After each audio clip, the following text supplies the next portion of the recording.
les élèves de 6e année sont partis à Bouillon pour découvrir les traditions du Moyen-Âge. Ils ont vécu une journée riche en apprentissage en déambulant dans le château de la ville à la recherche d'un trésor caché. Qu'avez-vous fait durant votre voyage à Bouillon? Nous sommes allés visiter l'archéoscope qui retrace la vie de Godefroy de Bouillon et qui nous a parlé des croisades. Et puis nous sommes allés visiter le château de Bouillon. On a eu une guide qui nous a expliqué la vie dans les châteaux, qui nous a montré certaines pièces comme la salle de torture par exemple, et qui a bien expliqué comment on faisait souffrir les gens. Très influente et avec beaucoup de pouvoir à l'époque du Moyen-Âge. Et à partir d'un certain moment... Qu'avez-vous préféré durant votre excursion? Alors, j'ai préféré la chasse au trésor parce que donc on avait fait des groupes et tout ça. Et à la fin, on a eu notre trésor. Donc, ils nous laissaient tout seuls dans le château et on devait aller dans chaque pièce trouver une énigme et la résoudre. Et donc, c'était le premier qui avait fini. Et donc, on a tous eu notre trésor. Les enfants de maternelle ont passé une journée en pyjama, avec une manière symbolique pour aborder le thème de la maladie tout en douceur. Pourquoi avez-vous eu l'idée de la journée pyjama? Bien, c'est-à-dire qu'on ne parle pas souvent de la maladie aux enfants, c'est un sujet tabou. Et là, le fait que ce soit deux infirmières qui viennent en parler, c'était une opportunité et plus facile pour nous aussi de parler de ce sujet difficile.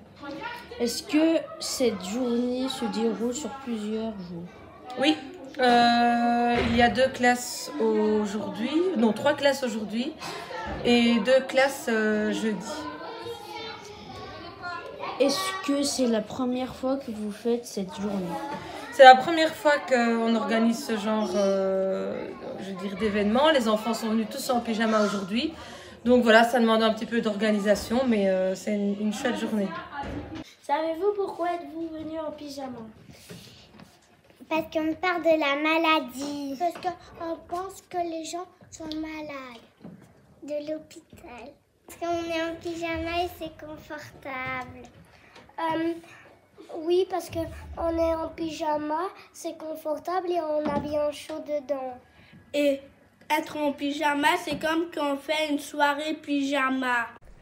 Les élèves de 6e année, suivant le cours de seconde langue en néerlandais, ont pris beaucoup de plaisir à défiler sur le podium de l'ISJ. Qui a choisi les tenues? Nous, on a pu les choisir. On voulait que ce soit marrant, ça nous plaisait à nous. Que pensez-vous de votre défilé? On l'a trouvé super génial et Madame Charlotte, on l'a trouvé magnifique. Qui a organisé le défilé? Notre prof d'anglais, Madame Nathalie, celle qui a eu l'idée, et on a tous approuvé. There is Ryan. He is wearing a cap and blue glasses, a long lighting with nails. Franchement, bravo à Madame Nathalie pour ce super travail, bravo à Madame Charlotte pour l'autodérision et le boulot, franchement. Vous pouvez vous applaudir les amis, c'était top, bravo, génial, félicitations. 2 élèves du cycle 4 ont été élus suite à la réalisation d'une élection vécue en situation réelle par l'ensemble des élèves du cycle. Ils sont les représentants de notre établissement au conseil communal des enfants qui se tient un mercredi après-midi par mois. Quelle a été ta réaction lorsque tu as été élue? J'étais très contente et j'avais hâte de commencer avec tous les autres enfants de la commune et de les découvrir aussi. J'ai été contente de représenter l'école. À quoi sert le conseil communal? C'est pour décider des projets pour la vie des citoyens dans la commune. Comment se déroule le conseil communal? On se regroupe chaque mois et on discute des idées que l'école nous a données, des élèves de l'école. On a un échevin avec nous pour nous aider et nous guider. Quand vas-tu au conseil communal? Tous les mois de 14h30 à 16h, souvent vers la fin du mois. Et quels sont vos projets pour l'avenir? On a déjà ciblé pas forcément des projets, mais plus des grands thèmes, on va dire. Donc on avait la solidarité, le sport et l'environnement. Plusieurs voyages Erasmus ont eu lieu durant la seconde partie de l'année. Des enseignants de différents cycles ainsi que des enfants ont eu l'opportunité de passer nos frontières à la découverte d'autres cultures. Comment s'est passé votre voyage en Turquie? Il s'est super bien passé. C'est vrai que le lundi et le vendredi, c'était assez long parce que voilà, le temps de faire les trajets, ça nous prenait la journée.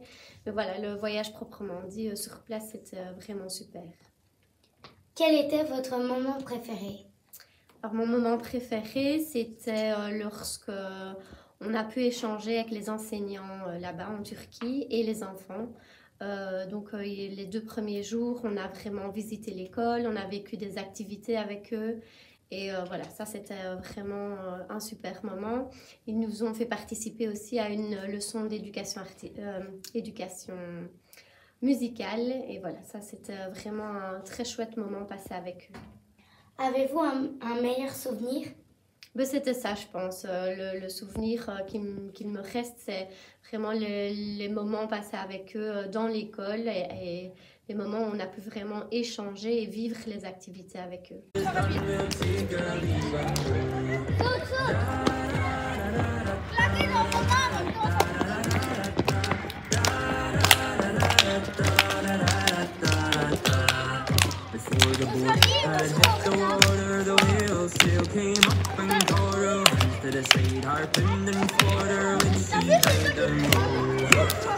Les élèves du cycle 3, accompagnés de leurs enseignants, ont passé une superbe semaine au cœur de la ville de Mons. Ils ont chaussé leurs baskets pour vivre des activités sportives, mais également pour arpenter en long et en large les rues de la ville. Qu'avez-vous pensé de ce voyage? C'était bien, on s'est amusé avec les copains, à Mons c'était chouette. Qu'avez-vous visité comme endroit? Le musée du doudou, on a visité le musée du masque. Et votre activité préférée? La journée sportive le lundi. Le nouveau site internet de l'école a été conçu pour rafraîchir notre image et refléter au mieux la philosophie de notre établissement. Il essaye de répondre au mieux aux questions de chacun. C'est un outil très complet pour communiquer avec les personnes de l'extérieur. Alors on a changé le logo de l'école parce qu'on avait envie de rafraîchir un petit peu l'image de notre établissement. Donc l'école évolue beaucoup ces dernières années et à travers ce nouveau logo, on avait envie de montrer la dynamique qui régnait au sein de l'école.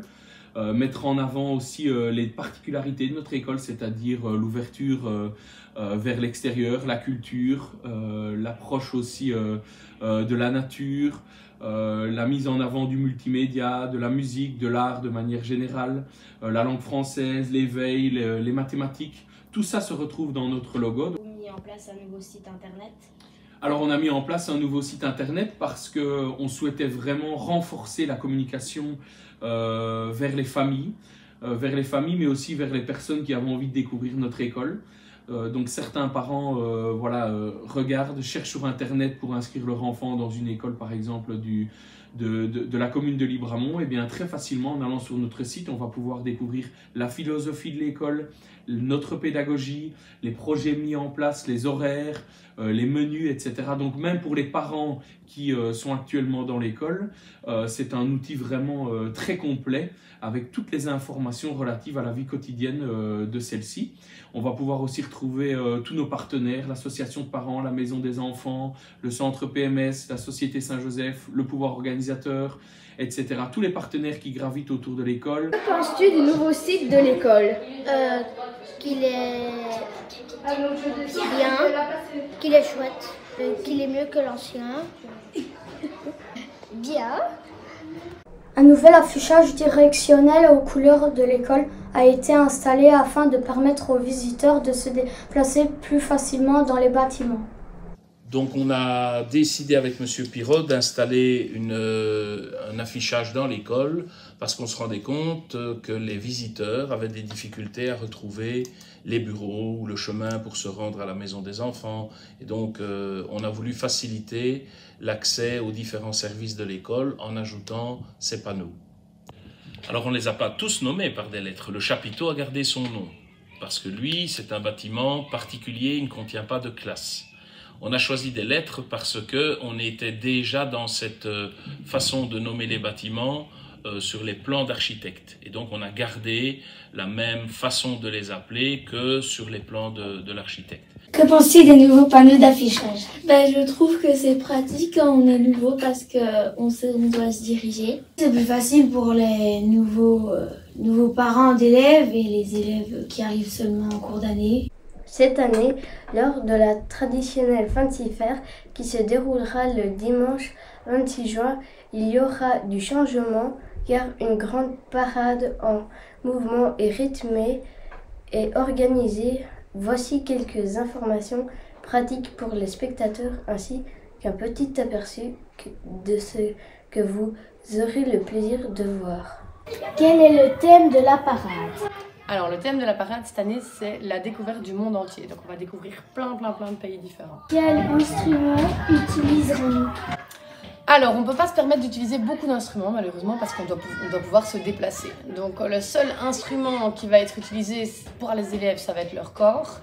Et un instrument qui va notamment être utilisé par le thème de l'Afrique ça va être le djembé. Mais ça c'est moi qui vais le faire pour que les enfants puissent se déplacer plus facilement. À quelle heure commencera la parade? Alors, les élèves sont invités à rejoindre la cour d'école pour 13h30 et la parade débutera à 14h. Où la parade commencera et se terminera-t-elle? Alors, la parade débutera dans la cour d'école. Nous rejoindrons la Grande Rue pour aller vers le rond-point de la place communale. Nous passerons devant l'église de Libramont, ainsi que devant la maison communale et puis devant le restaurant Le Triskel pour rejoindre le rond-point et ensuite terminer la parade dans la cour d'école. Combien y aura-t-il de danses? Pour les danses de la Fancy Fair, si tu parles de l'éducation physique, je vais encadrer le cycle 4 avec 3 chorégraphies de basket et Madame Nathalie va s'occuper de la grande section de maternelle avec une chorégraphie sur du flamenco. Quelles activités sportives seront proposées? Au point de vue du sport, moi j'encadre donc la 6e de Madame Antoine, la 6e de Monsieur Molitor et la 5e de Monsieur Enico et on va faire du basket et Madame Nathalie, elle sera vraiment sur de la danse traditionnelle espagnole avec les 2e et 3e maternelles. En quoi consiste l'après-midi récréative? C'est surtout un chouette moment à passer avec votre famille, avec vos amis, avec les professeurs aussi si vous avez envie et de découvrir un petit peu l'école et son fonctionnement. Et quelles seront les activités? Il y aura plein de choses à faire. Plein d'activités pour les enfants, une activité grimage, un château gonflable, un carrousel. Vous pourrez aussi jouer à la pêche au canard, pêche à la sciure, un stand de tir et plein d'autres choses encore. Et que vendrons-nous principalement dans le stade au niveau de la nourriture? Il y aura aussi de nouveau plein de choses. Pour les familles, il y aura un grand barbecue. Il y aura également des pains saucisses, des sucreries comme des barbes à papa, des brochettes de bonbons. Vous pourrez aussi acheter des glaces, des gaufres faites par les enseignantes.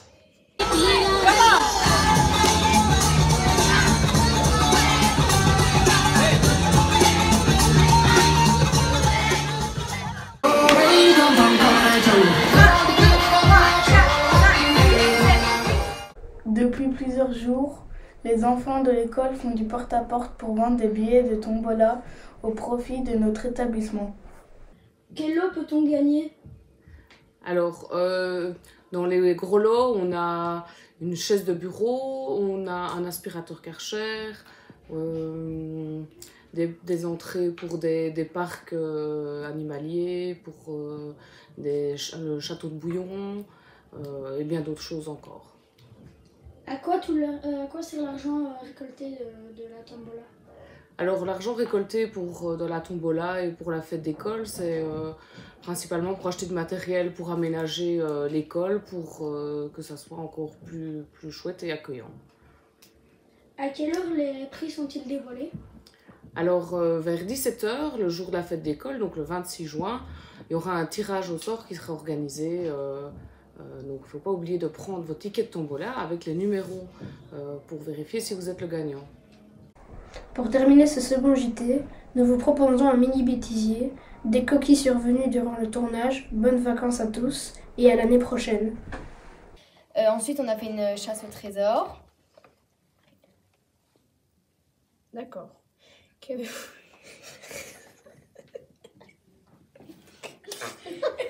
Vas-y. Pourquoi avez-vous changé le site et le logo de l'école? Ah, bonne question. La toute première chose, c'est que... on va recommencer. Est-ce qu'on a choisi un nouveau site? C'est pour permettre aux gens qui cherchent de l'information sur notre école de... Ne filme pas encore un gros. Qu'avez-vous pensé de ce voyage?